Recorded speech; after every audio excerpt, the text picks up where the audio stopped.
you see I have Minta Hardman, but from Tori Stone. She came not last summer, the summer before. Did you hear her? I heard her. So, okay. And she is an assistant professor in counseling, and she is a school counselor at George Mason University and in the public schools at George Mason. I know their philosophy. Yeah.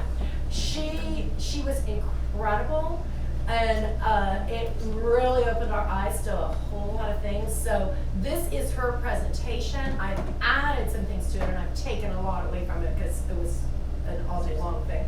I've added some things from Tim Elmore. Tim Elmore I've cited in the stuff. Tim Elmore is basically a Gen Z specialist. He's the one who wrote the book Unfiltered, Gen Z Unfiltered. Tim Elmore. He also is the one who did the pandemic population that we, as a faculty, trained in this year. It was phenomenal, so I'm going to share some of those experts from that. So I want you to know, I want to give credit where credit's due. This is what her title was. But do you not hear that question all the time? What in the world is going on with these kids? And from every, it used to be that the older generation asked, what in the world is going on with these kids? Guys, my Hannah, who's 25, is asking, what in the world is going on with these kids? She's teaching first grade, and it's a huge, huge difference. So everybody is asking this question, what in the world is going on with these kids? And so we're going to take a look at that. So let's define Gen Z, maybe. All right, so this is what the research is saying. This is from Tim Elmore. This is from his book, Generation Z Unfiltered. Some of it's from that and some of it's from his pandemic population. But he says Gen Z is a part of a generation that is global, social, visual, and technological. All right, catch those words. Global, I read a book in my doctorate, the world is flat. The world is flat now, guys, it's not round. I can be communicating. Recently? Huh? Recently read that book? I read it probably, got my doctorate in 2010. Oh, Yeah, when I was in my doctorate. you said when you were at the doctor's office. No, when I got my doctorate. But the book is called The World is Flat. I don't remember who wrote it. But he talks about the globalization of our culture. How you can do business right now with Germany, or whatever. So this generation is part of a global, social, but in a completely different way, visual and technological culture. Okay? That's what they're living in. They're the most connected, educated, and sophisticated generation ever. Okay? It's terrifying. It's terrifying. That part's exciting, but it's terrifying because of some of the other things we look at. They're connected, educated, sophisticated. They're the up-agers with influence beyond their years. They're the tweens, the teens, the youth, and the young adults of our global society. They're the early adopters, the brand influencers, the social media drivers, the pop culture leaders. So we talk about our kids are going to be leaders in the future. They are now, even more so than ever. They are leading this culture. They comprise nearly 2 billion people globally. They don't just represent the future, they're creating it. This group of kids are creating the future. Gen Zs have been born into a crisis period of terrorism, the global recession, climate change, and let's add to that now, because when he wrote this book, we hadn't had a global pandemic. Okay? They're predicted to spend their young adult years in a time of economic and social renewal. They are also living in an era of changing household structures. Huge. I mean, we've seen that for a long time too, but changing so much more. Because now it's not just broken families or divorced families. It's, same-sex marriages, and, it's just the household, everything has changed so drastically. Working parents, too. Working parents, yeah. Both of them. They're the students of today, university graduates, employers, and consumers of tomorrow. Now, this is interesting. They're those born between 2001 in 2018. And there's debate right now in the research world of how long we're going to keep that going. It may go through 2022, it may go longer. They're actually, in addition to calling them Gen Z, they're calling them Coronials. Yeah. So we had the millennials and the millennial period, and now we have Gen Z that some research is calling them Coronials. So this is a debate about, does anybody have kids who've been born since 2018? Okay. So yours may be in another generation, the babies, John is But 15 and Sarah is 19. okay, so John is definitely a Gen Zer, but Sarah may be considered something different, Okay, it's just really interesting. I am fascinated by the generational research. Like, I've now taught, I'm right on the line between the baby boomer and the Gen Xers for me, but I've taught Gen X, the millennials, Gen Y, and now Gen Z. So it's kind of Gen X is what period? 1960. This is why I'm on the verge, because like 62, 63. I was born in 63. So the baby boomers were right before that, and the Gen Xers were So the what year? next group. It's like 80 to It says- 84. It says, Yeah, Gen X is depending on 65 to 80. It depends what research. Depends on who quotes it. That's what I'm between it. The millennials are like the 1980s through 2000s. That would be my daughter. So that would be, she's a millennial. She was 99, Yeah. 1999. Yeah. So she Of course, some of them say you have to actually remember the millennium to be a millennial. If you can't But remember she's Y2K, definitely- you're not a like these two millennial. are millennials. You're a millennial. So A lot of them would most of say you are you're- probably Gen Xers. I think you and I are I've probably seen you you. and I are probably You're the only 90 ones that are 95, between I the thought you were yeah. 96. I'm You're like a I millennial. could sense it. So, all right. But anyway, it's fascinating, and each generation has its own specific characteristics. And we're going to look today. Are you a Gen Zer? And you're a millennial. Okay. I'm getting to know my audience. That Michael would be a millennial and Hallie would be a A Gen Gen Z. Zer. Okay. All right. Well, let's see what research is saying about them. Here we go. They are cynical. They are private. They are entrepreneurial. Yes. They are stressed. They are multitasking. They are hyper aware. They think in 4D. And they are technology reliant.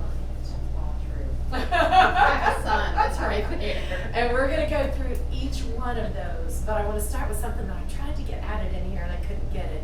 But I really want to share this with you guys. But this is the part that breaks my heart, but it's true, and we see it. They are known as the most anxious generation. That is what research is saying over and over again. That this generation is going, at least to date, has been the most anxious generation to live.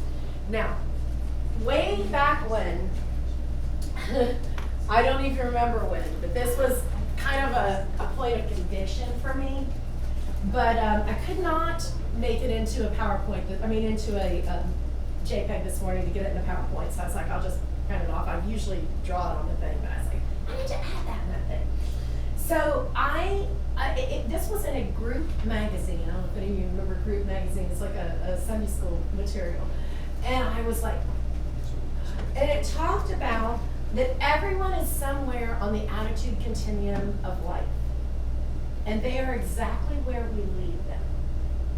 And they said the attitude continuum of life is somewhere between cynicism and unbridled enthusiasm. And they start right here. Okay, now why am I sharing this? Look at the very first characteristic of our Gen Zers.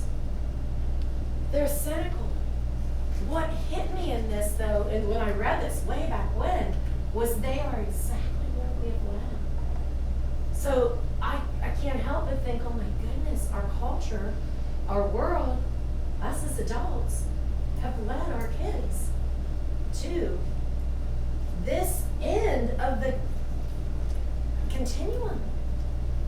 Now, I'm here on this end of the continuum. And I remember going in, you'll remember this, I think you were with me, or maybe you were in there with me, I don't remember.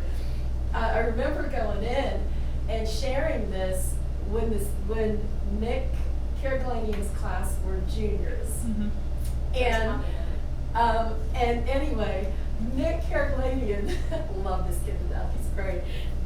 He's somewhere around here, you know? He's not somewhere around there. He He's lives past there. it. He is lives past. there. So I said, here I am, guys. I'm like, come on, you gotta get over here. And you're looking at me like, who is this lady? And he's like, back in the back corner of your class, Brock, but it wasn't yours then. He's nondescript. Yep, you're exactly right. That's how we feel. But here's what I realized out of this as a mom and as an educator. This is why I'm encouraged about what we're doing, because I do believe we can get people here. But I'm going to take just a simple little illustration, okay? All of this came about at a point when I was really being convicted, and some of you didn't sit about me, and I won't go down this trail, about not being a workaholic, and I had to find balance, and needing to know when to, you know, I want to have strong work ethic, but when was it too much, and when, you know, and I was in all that. And my daughter, Hannah, who's now 25, teaching in inner city Nashville, she was in 3rd grade, so this is about the time that this happened. Mr. Fahey had them write a poem, like a parallel poem to The Color Green, The Color Green, I don't even know that poem. Yeah. But anyway, Hannah's thing was that her life was the color of busy, and that her mom was busy. And some of you are putting your eyes down, like you're like, oh. And she didn't even think it was a bad thing. She was writing this whole thing about how I was busy, and running, and how our lives were busy, and we were always doing things. But I remember being like, oh my gosh, is that what her life as a 3rd grader, is that what she feels like she's characterized by? And it was about the same time I was reading this, and so this is a simple little illustration, but this is where that came from, and I want to explain it to you. So I thought, okay, how many times have I said to my girls, we're going to leave right after school. Mommy's not going to work. We're going to leave right after school, and we're going to get out of here, and we're going to go to the park. Okay? Hope. Guess what happens when I say, oh, this parent just came in, I'm really sorry. I'll be right there. Disappointment. Okay? You know? So if I say, I promise we're going to get out of here, and I do get out of here, and I make a point to make it change, which I did eventually make that change, so I will encourage all of you to do that, then they have hope. Now the next time I say, hey, on Friday, I don't have any meetings, I'm going to get out of here, and we're going to go to get ice cream, you know, or something. Okay, and they have hope because I've been as good as my word, and they've got encouragement because something's going to happen, and I'm going to be as good as my word, and I'm going to do it. But if I don't, they've had that disappointment that I haven't been as good as my word before. And now frustration. Mom, you said that we were going to go. I mean, you just, it's a simple illustration, but can you see how easy it is to lead kids one way or the other? Okay. So if I'm as good as my word and we do it, and then I say, hey, there's only 23 more days of school, and you know, as soon as we get out, we're going to take the first 3 days, and we're going to, you know, put up a pool, and we're going to play, woo! All right, there's going to be enthusiasm because hope has been realized, the encouragement has been realized, and now they're going to be enthusiastic about it. If that doesn't happen, well, they've already been disappointed, they're already frustrated. Who cares anyway? Why get my hopes up? Because, you know, it may or may not happen. Apathy. You see how kids can be exactly where we leave them, whether it's in something simple or in something big. Hey, we're going to Disney. Woo! I'm proud of enthusiasm because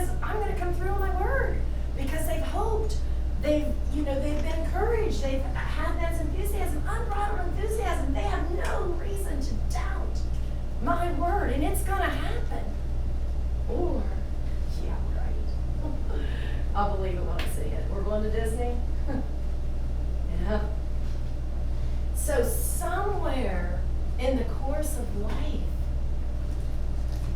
we've led this generation of kids to cynicism on the attitude continuum. That breaks my heart. That breaks my heart. And I want to take those kids and let them know, no, you can't. It makes me think of my boys that I taught. Again, go back to the other one, you'll hear my behavior disorder boys stories all over the place, but I'll never forget it. Riveted me when I would say, you know, trust me, this is going to happen. And Chris, I can see him as big as anything. Trust you? I've never been able to trust anybody in my life. Why do you think I would trust you? Yeah. I don't know what to say to that. See, I'm a teacher. I'm like, give me a chance. Give me a chance to prove it. You know? So here's where we're sitting with a generation of kids. How do we address them? What in the world's going on with these kids? This is what's going on. Let's look at why. So we've got the cynical. They tend to be more realistic, not idealistic. So looking at the glass half full, you know. No, we're looking at it half empty, you know. They're nodding their head, looking at me like, yeah, she's a crazy lady. She doesn't know what she's talking about. She's just all happy for no reason, you know. But so they tend to be more realistic, not idealistic, seemingly jaded from economy, terrorism, complexity of life. And now again, add to that a global pandemic. Okay? That's the group of kids we're dealing with. They're going to be cynical. They're going to be. We had a senior tell us. We asked the question because he's a really deep thinker. We do a senior interview type thing, exit interview thesis. It's great, and deep kid that just great deep kid, but not everybody knows that. You would think thinks everything is a joke because he laughs about it and all that. And I asked him in a senior interview, why? Talk to me. Explain this to me. You're an oxymoron. Because you act like the class clown and you laugh at everything and you make people think you've done things you really haven't done, you know, because you act like it's funny. But here you are, this deep thinker. And you know what he said? He said, I think that's what our generation is doing just because we're dealing with so much deep, heavy stuff. He said, we've got a government that's a joke. We've got adults that are stupid. We're dealing with, we don't know what our future's going to be. We don't know. It's like, we just laugh to keep from being really dead cynical. I was like, that's going to come out in research. You know, that is going to come out in research that this group of kids has decided to just act like they don't care and laugh about it. Crazy. But that's what we're dealing with this group of kids. They're private. Okay? Instead of throwing everything out there like the millennials did with the social media and it was all over the place and everybody knew everything about anybody, it's still that way with most millennials and even the rest of it. Not these kids. You know, Snapchat, Whisper, those secretive things that go away are what are rising But they really in the don't. social media. No, they don't, and we tell them that all the time. But those have seen explosive group because they're private. And it makes sense. Why? Because, I mean, okay, when Tim Elmore teaches this, he talks about, you know, when I was a kid, if I walked across the cafeteria and I dropped my tray, you know, everybody'd laugh at me, you know, and we'd pick it up and I'd go on. If you're a kid now and you're walking across the cafeteria and you drop your tray, somebody's captured it on film. Somebody's going to post it on social media, and you're going to be known by that for forever. The kid dropped their tray, you know. So no wonder they're being private because their world is being, you know, exposed. I was just gonna say, just for some perspective, if you are older, like I'm in the middle, so like the 90s actually you could have a good economy, your stock portfolio could go up, but like if you were born in 2000. We were in a 20-year war on terror that made you afraid to go on airplanes. Mm-hmm. The economy tanked once, now it's tanking again. Like the job market was only good for kind of like 4 years of that 20-year window. We only had like 4 good years in a 20-year window, so it is kind of easy to see why that generation can be promised if I get a bachelor's degree, I'll do okay. And then only 4 years where you actually having a good job market where you might get a job that paid well. Yes. It's a lot to be kind of bitter about. Entrepreneurial. 72% of current high school students want to start a business. They want to work for themselves. They don't want to work for anybody else. I sat with a 12-year-old in my office who was like, I don't need school. I'm going to be a YouTuber and I'm going to be a millionaire. And I already have a following. A 12-year-old. Okay? They truly do believe that and they are. I mean, they are entrepreneurs. They have that crazy, amazing mindset. He does have a following, you know. There are YouTubers who do nothing, or gamers. There are gamers for life, and they make millions of dollars, you know. So that's a reality of what we're dealing with. But that statistic floored me, but it doesn't when I think about it. It's 72% want to be something, do their own business. They're stressed. These students seem to be stressed at an earlier age than previous generations. They worry about their online persona, the environment, their education, obligations, and hobbies, because that's ultimately how realists operate. You know? So this just, it makes me sad, but it also gives me hope, because it's like we have got to make a difference. We've got to get them going up the other end of the continuum, you know? There really is hope. It's like, you know, kids live up to the expectations that you Yes. set for them. And Yes. our society and our culture has basically just kept lowering the bar to create, I think, in the society. But, you know, I know that like with my 4 older kids, I mean, when I got them, they were kind of one at a time, but pretty close together. And most of them, I mean, they came from rural backgrounds. They were nobody wanted them, like, and they were the worst of the worst, little, pardon my French, like the hellions of their schools and their counties. And it's funny because when I got them, they were always in trouble in school. They were always all the things. But like you said, it's like, give me a chance to trust you. I mean, I learned more probably from having them than they knew, Yeah. you know, but like learning to go in and fight for them and demanding a certain behavior and having those expectations, saying, I believe in you and I believe you can be more and I know you can do more. And man, did they show up every time. It was like, it was so phenomenal to see. It was like, you know, ironically, they were getting in trouble at school for wearing hats, you know, which is stupid stuff. But like, they knew when they walked in the door, they took their hat off.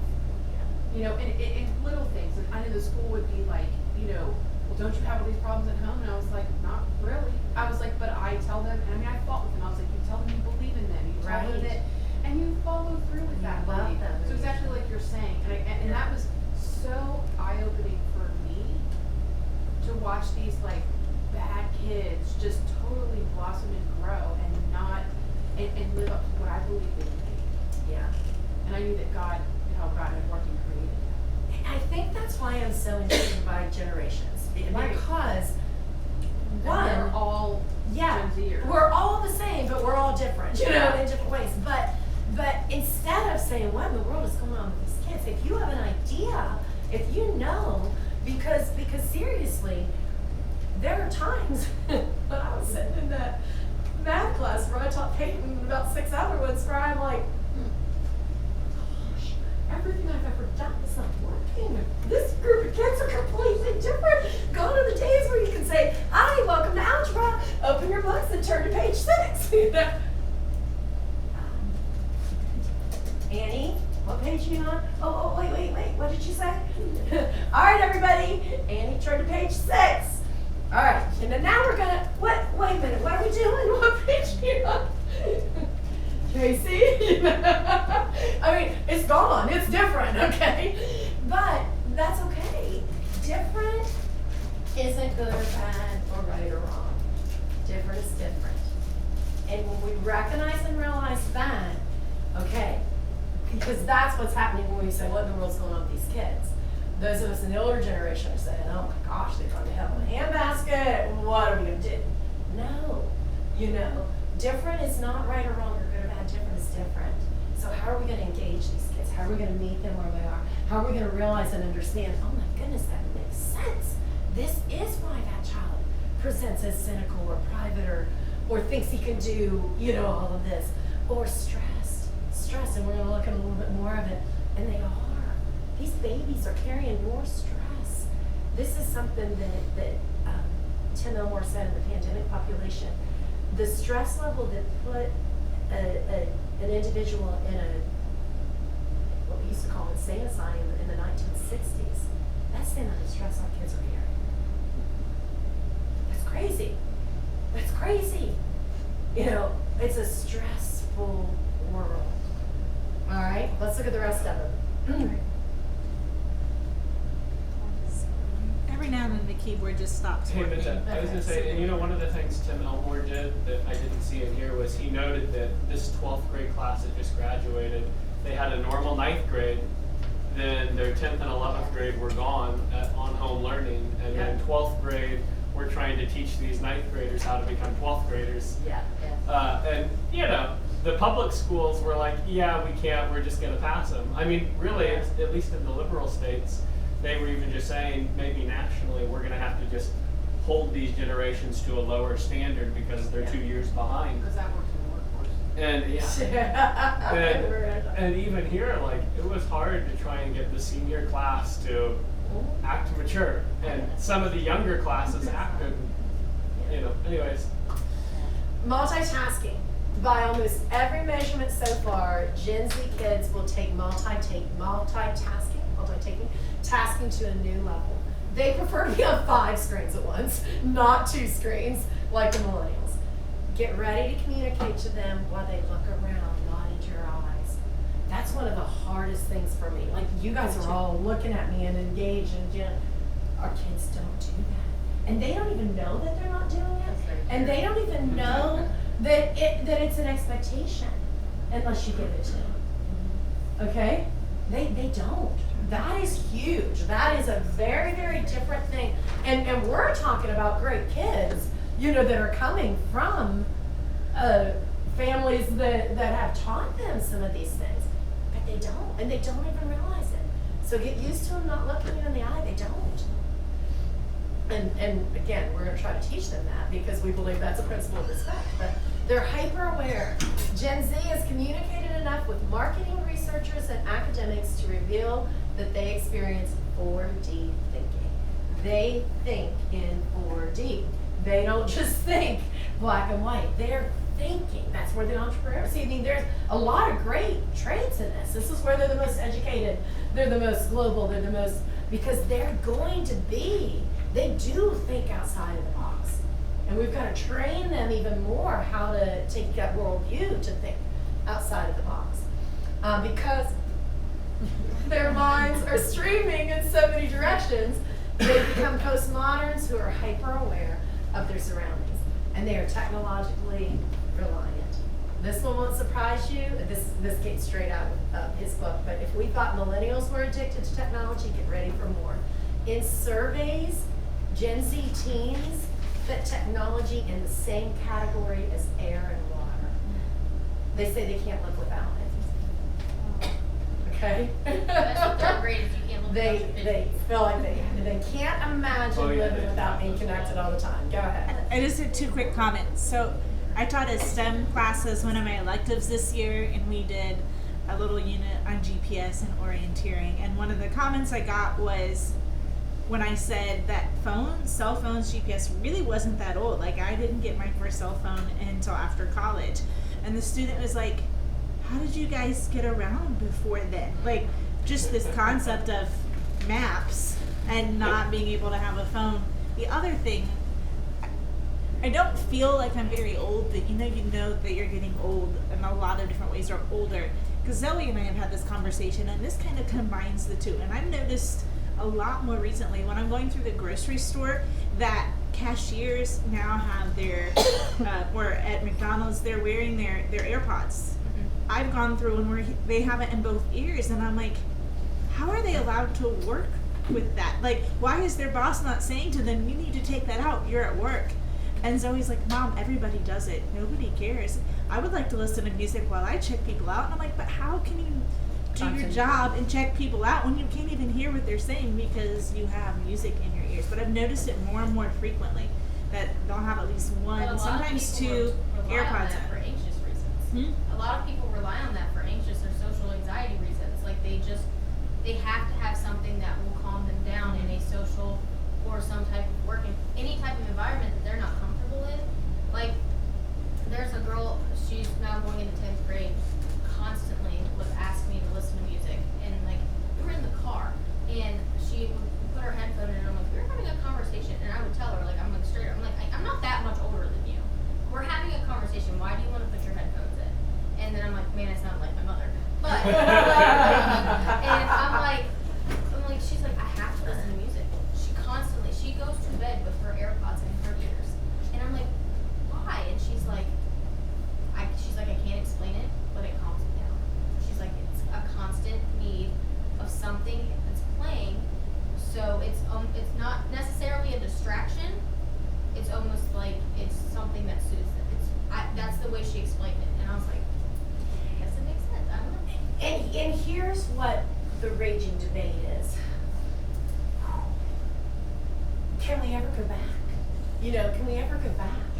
Like you hear people say we've got to return to the basics. My child will never have a phone. Can we go back? I don't know. My Hannah is like, she's like, there's a part of me that thinks that my generation, when we have kids, are going to say enough is enough, and we're going to throw them out the window, you know, and we're not going to do it. But she's like, I don't know that there'll be enough people, you know, that'll be willing to do it. Even So with the fidgets, like the third Yeah. grade class, and honestly, I know it drives some teachers nuts, but to me, like, if you don't mind me using Harper as an example, Harper every day and another little girl, can I get my fidget, can I get my squishy, can I get it? I'm like, if it helps you focus, yes. If it's gonna be a distraction, I'm going to take it, and it's not gonna be on your desk anymore. And Harper was really good about that. If she was playing with it, she would set it to the side. But honestly, she learned, and this was just Harper, I don't really remember, like a couple other kids helped, but she would listen to me so much more if her hands were moving. yes. She would sit there and I would ask her questions. She didn't even have to look at me. Be like, hey Harper, what's happening? And she's like, da da da da. And I'm like, but if you took that away, she wouldn't I'm hear. so glad you said that, because that is why it's Right. important to understand all this. Right. Because it's really easy for us to be like, well, I didn't have that, I didn't need that, you're not gonna have that. But like that part about the earbuds, I would have never thought about that. I wouldn't have either. But that's why. So this is the world that we're in. How do we address it? How do we engage the culture? Let's look at a few more things before we talk about the house. This came from the pandemic population. These are Gen Z realities. Kids wrestle with mental health issues more than ever before. We're going to come back and talk about that. They're aware of national and global tragedies younger than ever. You know, he talks about that. The world has gone through pandemics before. The world's gone through wars before. But we protected our kids from it. Our kids know everything. And with the screens, they see everything. So they're aware of national and global tragedies younger than ever. This one blew my mind and scared me to death. But think about it, and then think about where they are. Kids have witnessed more mass shootings in 2019 than days in the year. Okay, do you remember when mass shootings were like, oh my gosh, how that happened, that's horrible. And now it's like, oh, there's another mass shooting. Think about all the shootings in the schools that Yeah. kids hear about now that we didn't hear about that when we were in school. No, we didn't. But We now just- they have to fear that that that's gonna happen, you know, in their Right. school. So these are the things that have, back to that attitude continuum. We're like, why? How? How did they get there? This is how they got there, okay? We can point blame. We can say, what? Oh my goodness, no. That shouldn't have happened all day long. But the reality is, this is the generation of kids that we're dealing with. Kids feel undue academic and social pressure to perform and compete. Kids feel they're constantly captured. We talked about that video and critiqued when posted. Kids witness polarized adult generations who often behave badly.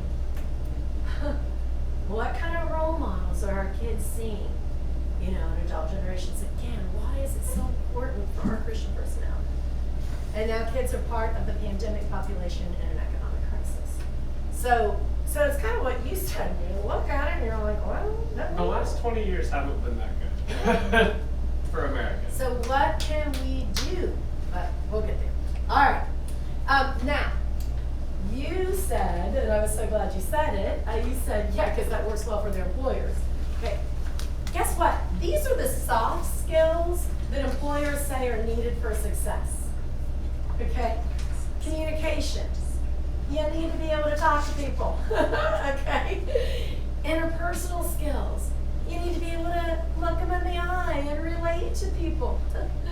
Self-awareness. You need to be aware of your own environments and what's going on as well as what's around you. Teamwork. Optimism. These are straight out of what research says are soft skills needed for success. Okay? Resilience. Don't get me started talking about that, but we're When going you're to talk talking about that. entrepreneurship, I look at it and I go, yeah, and be grit. Like, Yeah. which is not, everything's so fast and easy. Yeah. Adaptability, being proactive, time management, problem solving, integrity, empathy, critical thinking. These are things our kids need. And they're not good. This culture doesn't have it. Is there an opportunity for Christian schooling to make a difference and raise up a group of kids that are 10 times better? Yeah. Absolutely. Absolutely. And we've got to try to teach them these skills and give them opportunities to learn them. All right. Now this is from Tori Stone. So she said that 1 in 4 children have been exposed to a traumatic event that can affect learning and their behavior. 1 in 4. Some type of traumatic event. 1 in 5 13 to 18-year-olds will have or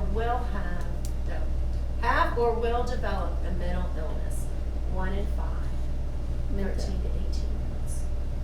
The onset of mental illness may occur as early as 7 to 11 years old, and half begin by age 14. I mean, this just crushes me. Crushes me.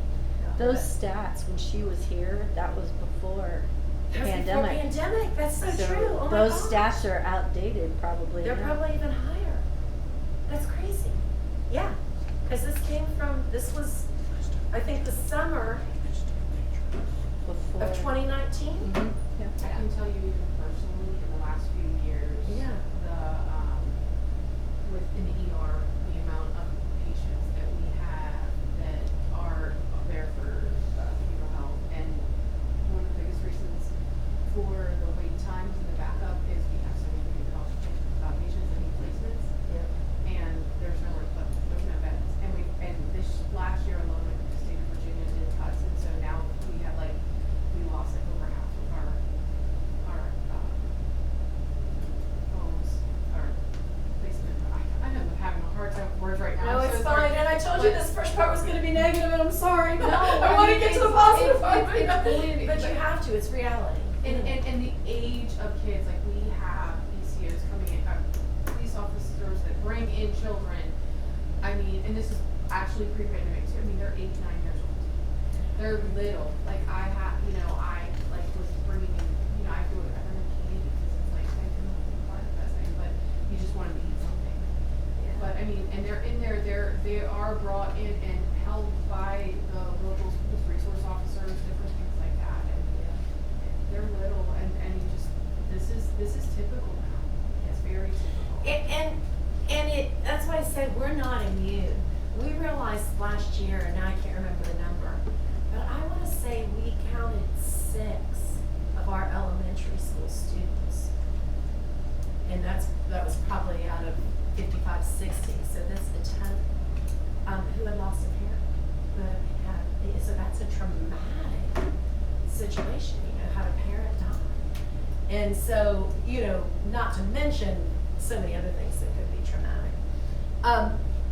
Children who struggle with mental health may miss copious amounts of school. We're seeing the attendance be an issue everywhere.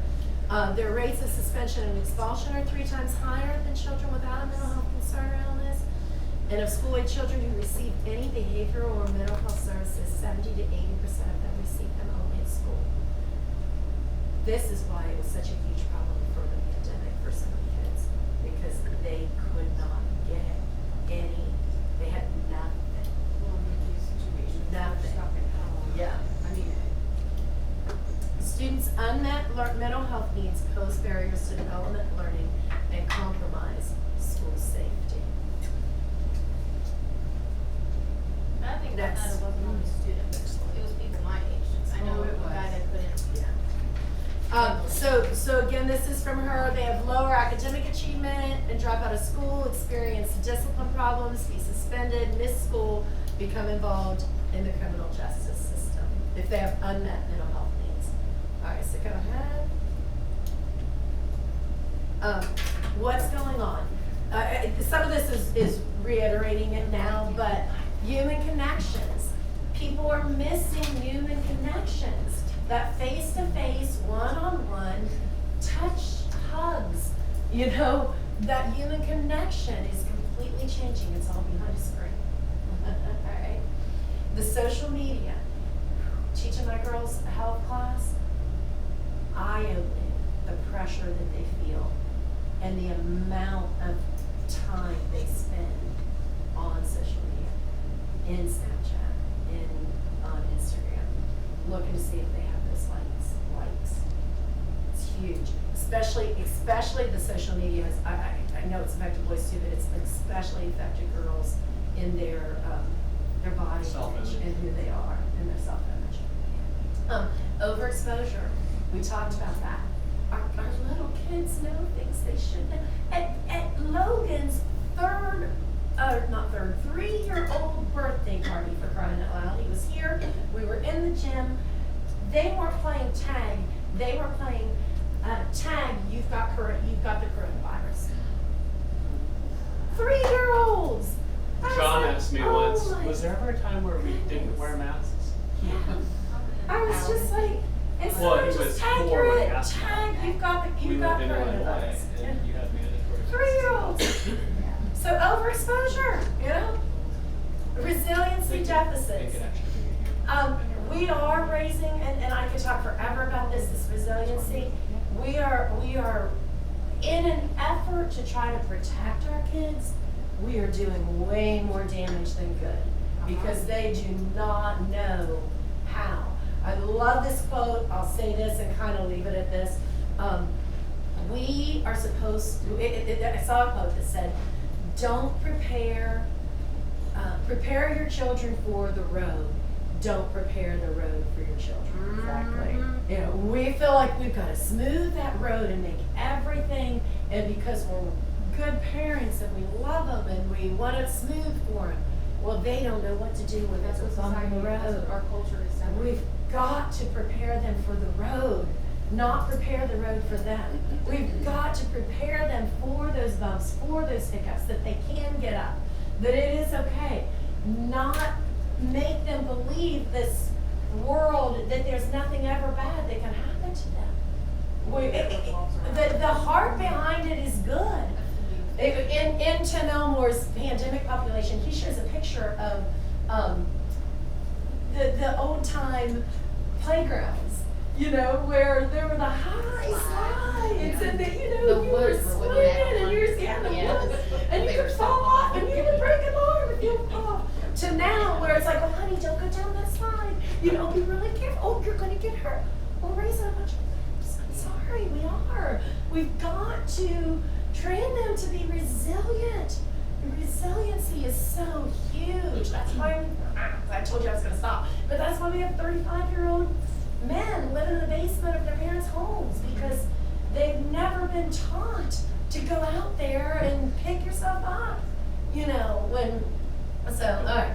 Academic stress. Good thing I'm already married. That's huge too. You know, the feeling of they're gonna let their parents down, or they always have to get A's, or they, you know, I don't know how many parents I will tell, if it's their best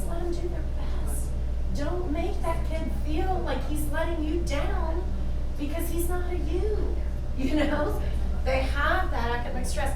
Imaginary audience, again, we talked about that. They feel that there's always somebody watching them, you know, so they're always either having to perform or, you know, that gives you stress. You're nodding your head, you feel that way, you know, you're one of my Gen Zers.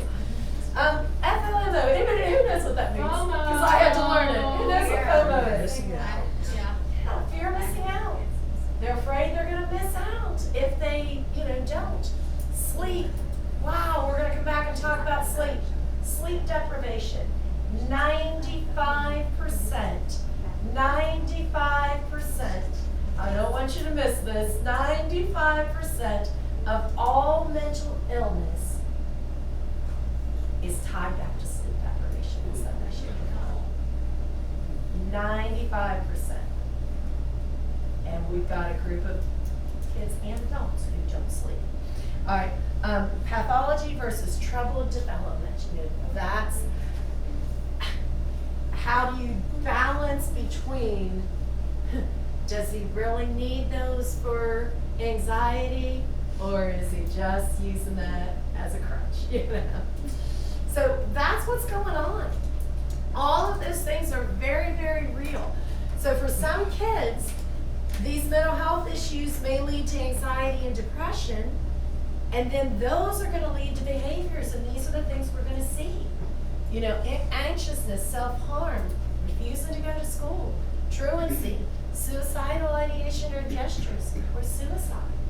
It's all this whole big, and I mean, there's so many things that it can tie into. Our actions are the tip of the iceberg. You know, actions come from our values, and our values come from our belief system. So, you know, all we see is these actions, but these actions are coming from what we value, and those values come from, you know, what we believe. When I was teaching my behavior disorder boys, they started a new thing in Ohio where I had to teach values clarification, but I wasn't allowed to, you know, talk about my faith. And I remember going to my friends, I went, Paul, you want me to teach values clarification to a group of boys that, you know, are crazy. I mean, I had from paranoid schizophrenics to, you know, juvenile delinquents. But you want me to teach values clarification, sir, but I can't tell them where those values come from. Tell me how that makes sense. And he said, Minta, nobody wants to teach you what you can teach them whatever you want. Nobody cares. Nobody wants your job. So I got away with some things in there that others didn't.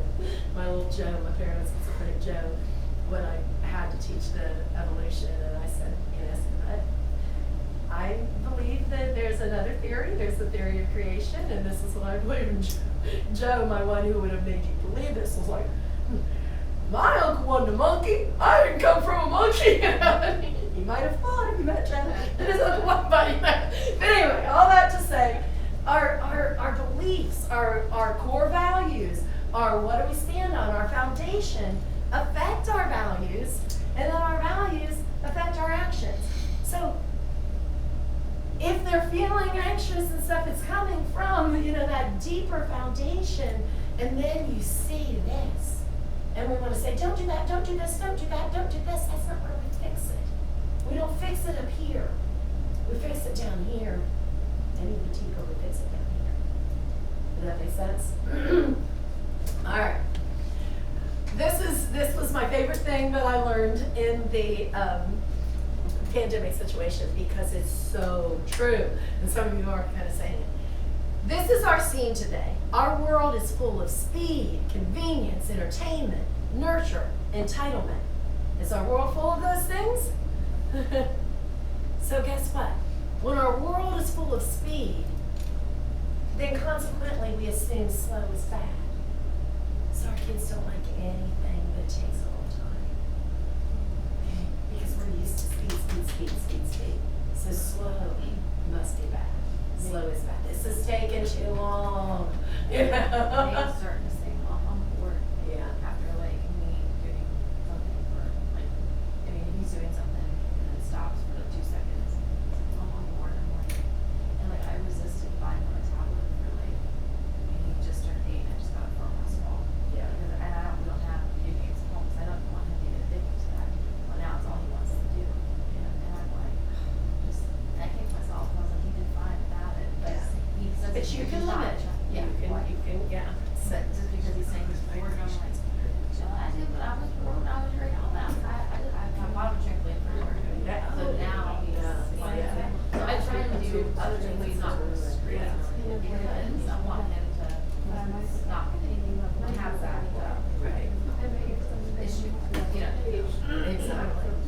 Convenience, when everything is easy and quick, then it teaches us that hard is bad.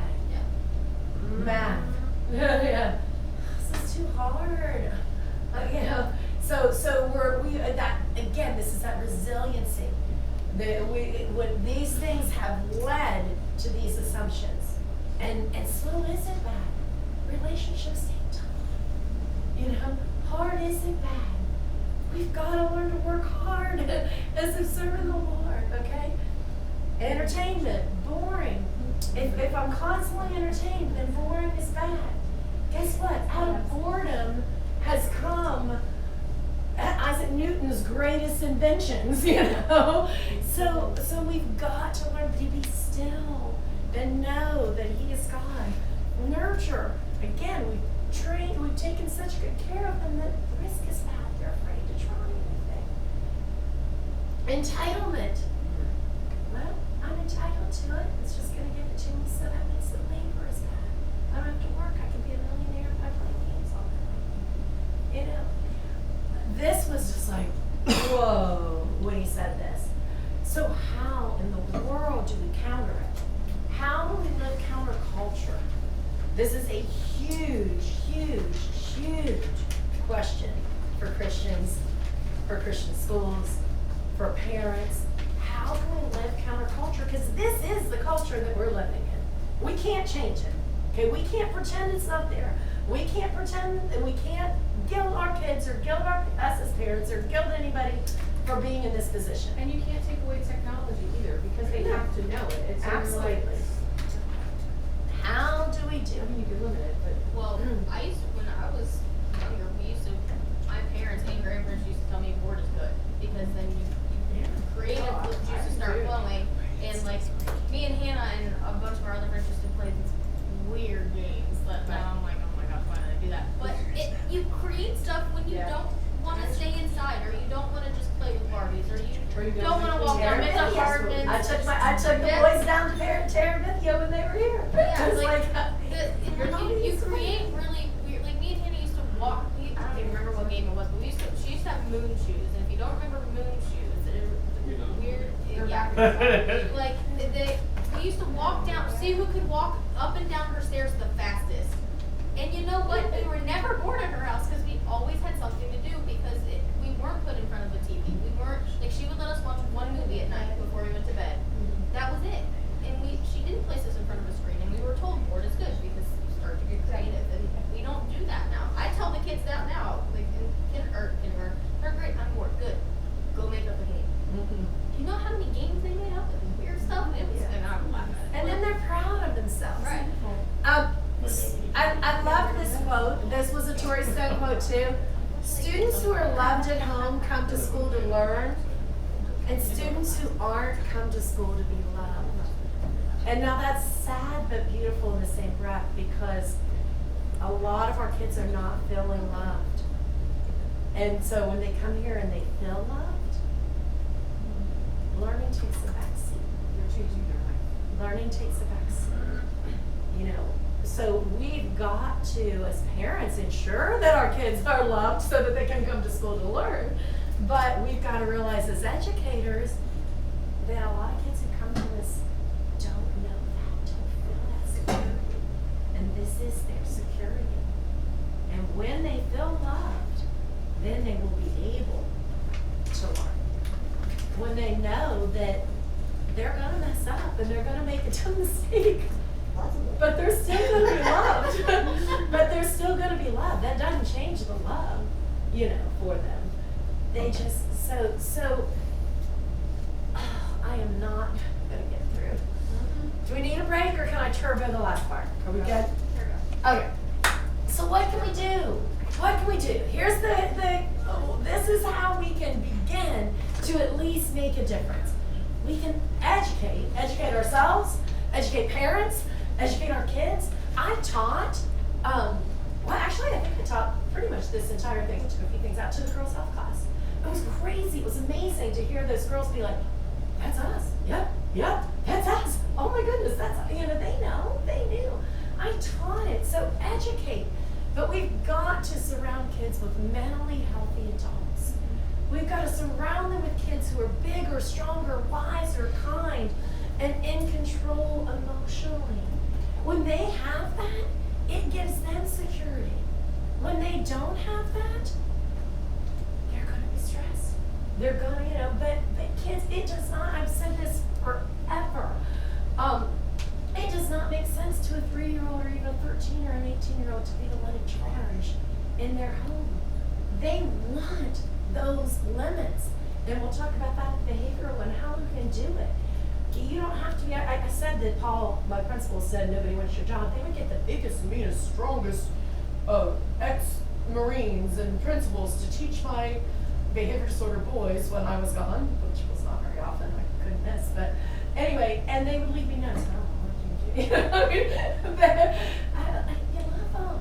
You love them. You don't have to be mean and to be a strong disciplinarian. I am probably, I don't say this boastfully, one of the strongest disciplinarians I know. But this says the girl who saw my paddle. But I also believe I'm one of the strongest lovers that I know. And when kids feel loved and know that, you can create those boundaries and they want to do it. So they have to have, this is why this is so important to me. I want the people that I hire and that I bring in here to be bigger, stronger, wiser, kind, and emotionally in control, so that these kids can find and feel that security and know that they're in a safe place, that their adult's not going to be going off the deep end one day and screaming and yelling at them because they're having a bad day, and the next day a completely different person. That makes no sense to a kid. You know, they want that structure, just like it makes no sense to a kid to be in charge. That's where I got sidetracked. The James Dobson thing, the security man illustration. Have you guys heard that? That a security guy comes in and his job at night is to come in, check all the doors, make sure that they're locked, sit in front of the screen, watch the doors all night long, and then go back out that next day when he has somebody else come in and check all the doors before he goes to make sure they're locked, even though he's locked them the whole time. That's what security, that gives security, that makes sure that that place is secure. Kids do that same thing. They come in, they're gonna see if your rules are gonna be the same every day. And if they're not, and they don't have that security and those limits aren't there, they don't feel secure. You know, so we have to give that to them. They're looking for that in us. We've got to surround our kids with mentally healthy adults, bigger, stronger, wiser, kind, and emotionally controlled. And this came from Tori Stone, so she didn't add the part that we just talked about, that Christian worldview. Okay, that makes all the difference. We've got to understand and teach how stress affects the brain. Stress does affect your brain, okay? When you are in a stressful situation, you act out of the frontal part of your brain, not the back part of it. And that frontal part of your brain is the fight, that result comes out of it. So that's why it's so important, again, to be bigger, stronger, and to teach the kids you're not thinking rationally when you do that. I love it's not sitting up in her room, our teaching them, we have a thing, and they're taken down because people are moving, but teaching our kids to identify the problem. How big is this problem? And when you get to the point where you realize just take a break. Take a break so it doesn't become a bigger problem. Teaching them to understand and to self-regulate. Help other stakeholders to stay in their adult. She did some funny little examples that I want. She stood up on the chair. You know, she stay in your adult, stay in the adult, get down off the chair, stay in your adult, you know, because we do have that tendency to be like, I'm in charge, you're gonna listen to me. We've lost control right there, you know? And again, all that's kind of in the behavioral thing that we talk when we talk about discipline. But help other stakeholders to stay in their adults.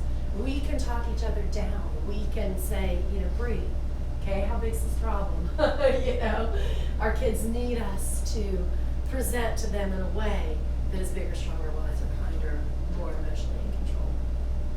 Provide language for the emotions. Name it to tame it. This is really, really big. How are you feeling? I am just so upset, I just want to scream. Ah! Okay, so you're feeling really frustrated right now, I think, right? Are you feeling frustrated? Yes, I'm feeling frustrated. Okay, name it to tame it. Teach them how to label their emotions, okay? I don't feel, we live in a society, and our kids do it, that goes from 0 to 1,000, you know? And there's no in between. So name it to tame it. No, you're not going to die because you're so hungry or so angry or so bored. Yeah. You're feeling, okay, you're bored. All right, let's name it. But what can you do when you're bored? You know, so name it to tame it. Talk to them. Give them tools. Give them words. When you name it and they can have a name for it, they can begin to understand it. Am I sad? Am I angry? Am I happy? Am I giddy? Am I, exhausted and it's causing me to do that? Name it. Name it instead of just allowing those emotions to run crazy. This is all what research says. Engage, not enrage. Okay. This is all Dr. Stone, Tori Stone. Do we see biblical truths in all of these things? I'm like, oh my gosh, these are straight out of scripture, this is Psalms 139, okay? This is any of the things that we talked about earlier, the every child when he's fully grown will be like his teacher, okay? This is, All of Psalms. Yeah, all of Psalms, pretty much. exactly, okay? This is that Ephesians 6 passage that we just talked about, don't exasperate your children. Engage them, don't enrage them. Get connected, get involved. Engage, don't enrage. Turn down the stress at school. Teach about brain stress response. This is what she really talked about with this one was the pressures that our kids come in with. And I think you're a little first grader who's like, I didn't get an A on my spelling test. I didn't get an A on my spelling test. Honey, it's okay. You did great on your spelling test, But and then the mom, well, he's not getting an A. He's 1 point away from an A. It's okay. It's okay. Let our kids breathe. Turn down the stress at school. Did you give your best? That's what I ask. Did you give your best? And you know what? Sometimes they'll say no. I mean, well, if you didn't give your best, then next time I would give my best. But if they say yes, I gave my best, then great. If you gave your best, and that's the best that you can do, that's super. That's okay. Turn down that stress at school. One of the things that she said, and I thought, are we guilty of this? And you said something about it, Brock. She was like, these things come out of educators' mouths. If you don't get this GPA, you're not going to get into the best college. You're not going to get into that college of your choice. And she's like, that's not even true. We put so much pressure. You might not, but it might not be the right college for you then anyway. Just do community college. You'll be fine. So, I'm gonna push the 4-year butt. But turn down that stress. Getting them to realize that God can use them. Listen with love. Again, complete, How are they gonna know that we're his disciples? If we love one another, So listen with love. Let them know that you're gonna hear what they're saying, but you may or may not be able to do anything about it, or you may or may not even agree with them. That you'll listen to them with love, and then you'll give them your advice. Normalize the feelings. I think this is really, really huge. Feeling anxious doesn't make you crazy. It makes you someone who feels worried. Feelings are temporary and changeable. Okay? You know what? It is normal to feel that way. I felt stressed this morning as I was running out the door, and I was feeling like, oh my gosh, I'm not going to be there in time, and that's normal. But life is going to go on. Make it normal. Talk to them. Emphasize the human connections. That's back to those soft skills. We've got to create ways for our kids to be a part of a group. I believe that's one of Mountain View's greatest strengths, is that we are a family. We are a community. Our kids know they're loved. Years ago, and I feel like I say it all the time, we sent a group of kids to a strategic planning thing. They were supposed to come up with a big, hairy, audacious goal. B had to come back, and their big, hairy, audacious goal was that they wanted every student at Mountain View Christian Academy to have a relationship with Jesus that overflowed with their relationship with others. And I feel like that has been a big, huge component of who we are, you know. We want our kids to have that relationship with Jesus, but that overflows into the student-to-student relationships, the student-to-teacher relationships, the teacher-to-teacher relationships. You know, emphasize those human connections. Teach strategies. There are a lot of strategies from the one hanging on our wall. What level is this problem? 1, 2, 3, 4, it's not hanging on that wall, but 1, 2, 3, 4, 5. You know, when you get to yellow, take a break card. Breathing strategies, relaxation strategies, mindfulness strategies, counting to 10 strategies. There's so many strategies, and there are ways that we can incorporate that and help our kids realize that they don't have to be, you know, at this level. Just breathe, just breathe, just breathe. Again, I spent 50 of my 58 years living on like life was an emergency. You know, and running around, feeling like, oh my gosh, and I just don't, and I will never go back there again.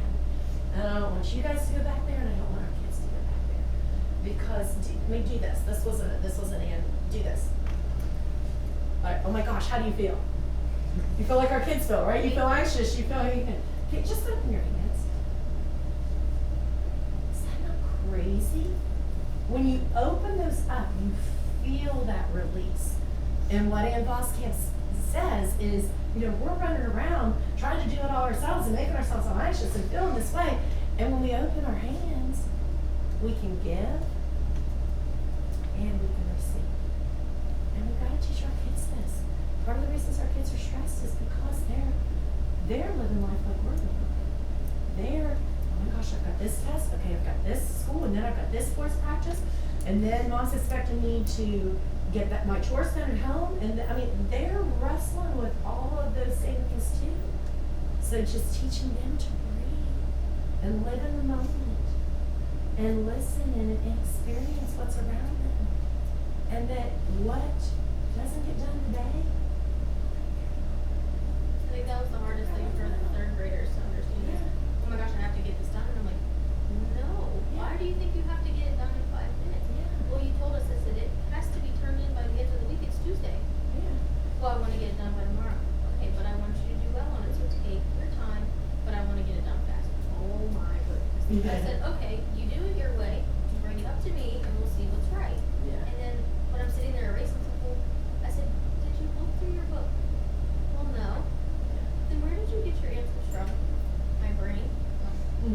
Okay, you, and I try to explain to them that just take your time. And it's okay, like explain, I don't know how many times I asked them, did you do your best? Yes, and your grade is fine.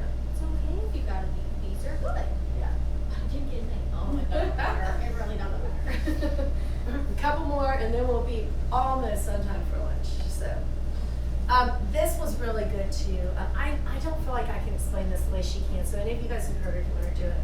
She said some kids come to us with dirty, broken, you know, cups that are the plastic cups that have holes in them. Okay, and they're whatever you're pouring in is spilling out because they're broken. You know, they've got these holes in them.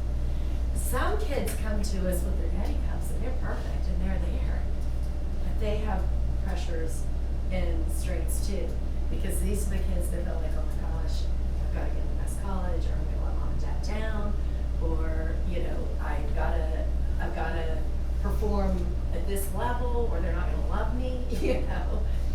And she's like, we're going to have our kids, we're going to have our plastic cups, and we're going to have our Yeti cups.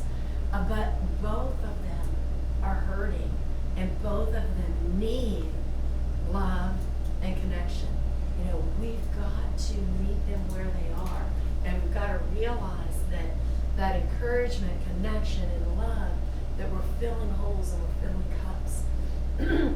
And that adolescents require supportive adults around them to help them maintain control. Without supportive adults in their lives, adolescents will literally go wild. They have to have that. where they're living in that frontal part of their brain, you know? And we sometimes say guys live there until like 25, just throwing that out, sorry, bro. So there's hope. You know, in the frontal lobe, you know, of their brain that isn't rational, you know? And so we've got to surround them with that support. We've got to give them the help. We've got to build the village. I really am not, you see, I'm not touching it. It just doesn't like me. It fills my vibes. So we've got to get all the adults on board. And go ahead, you can go to the next one. And our kids need to know that there are boats all around them. That's one of the important things about building these relationships.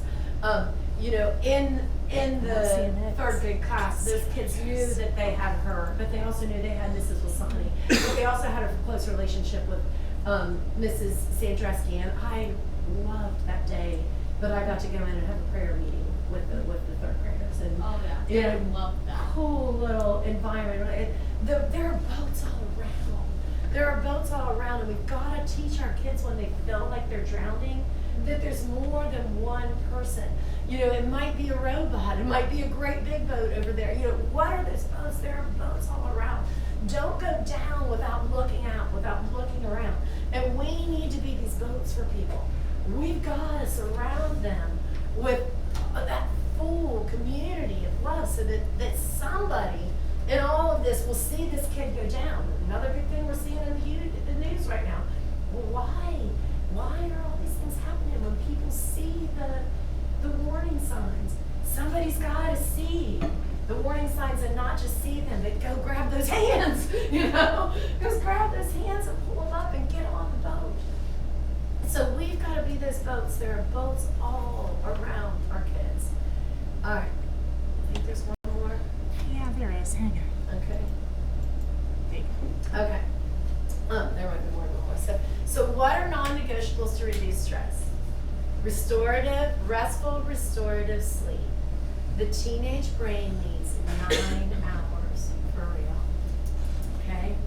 How many of your teenagers get 9 hours of sleep? This is where the girls were like, oh, no way. I probably 5, maybe. They're like, yeah. 9 hours, I know, of restorative, restful sleep. And you know what else? You can't make up on lost sleep.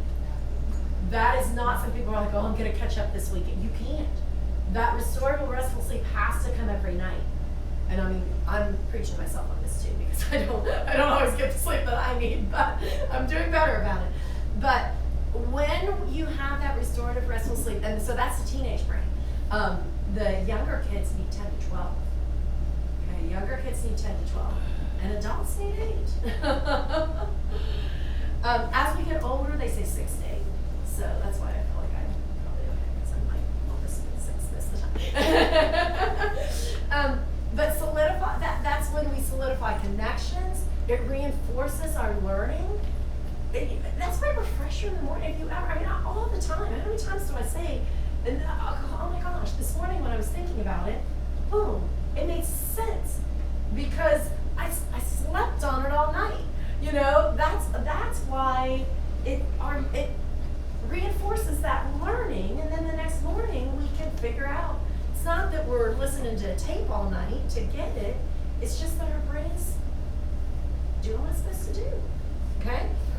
Reinforces learning, memory. It takes out the trash. That's when it gets rid of the toxins. Okay? Every major mental health issue can be caused or worsened by deficits of sleep.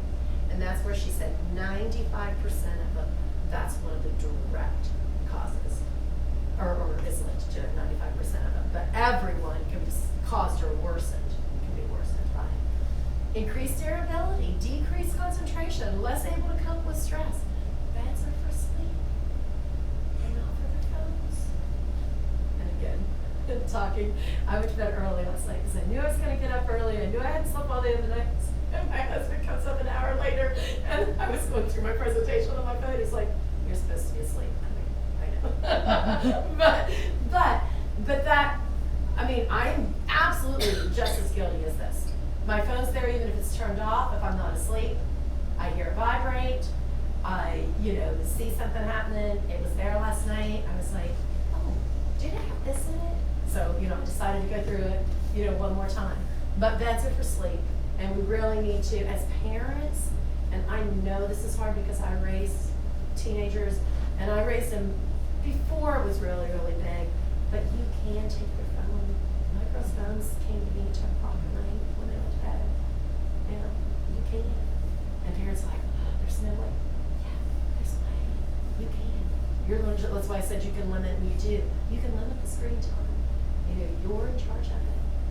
The one fight that I remember Linnea and I had, I'm like, who pays for it?